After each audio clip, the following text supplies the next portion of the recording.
விவரிதான் விவர்த்திக்க வேண்டும். பிராபியம் என்றால் என்னது?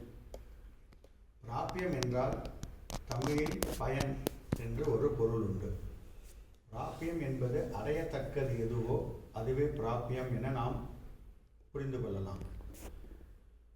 பிராபியம் என்பது பிரம்மத்தை யார் அடைகிறார்களோ அதுதான் நமது பயன். விப்ரர்களாகிய நமக்கு, விப்ரர்கள் என்றால் அந்தணர்கள், பிராமணர்கள், நமக்கு கர்த்தவியம் வேதத்தை அத்தியனம் செய்வதும் அத்தியாபகம் செய்துவிப்பதும். அதுவே நமது பிராபியம்.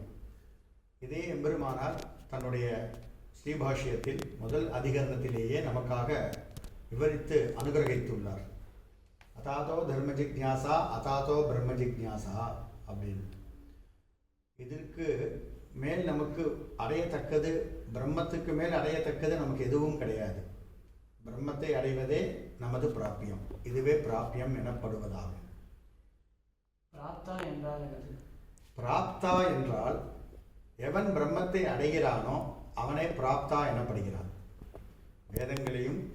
வேதங்களுக்கு உண்டான அங்கா அங்கி சாஸ்திரங்கள், வேத பாஷ்யங்கள், இதற்கு தான் நமக்கு ஜென்மா. பிராமண ஜென்மாவும் நமக்கு முக்கியமான ஜென்மாவாக நமக்கு இந்த ஜென்மா நமக்கு பகவான் அனுகிரகித்துள்ளார். அப்படி என்றால் ஏன் என்று கேட்டால் கிம் பிரயோஜனம்?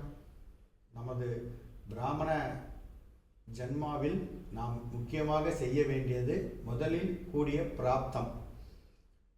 பிராப்தா அப்படி பிராபியம் என்பது பயன்.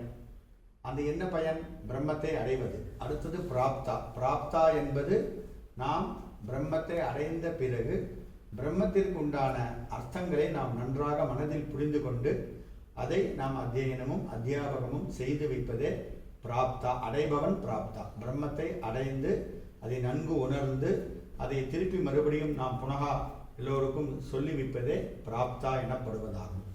ஸ்ரீமதே ராமானுஜாய நமஹ. ஸ்ரீ கோவில் குங்கிலாச்சான் திருவடிகளே சரணம்.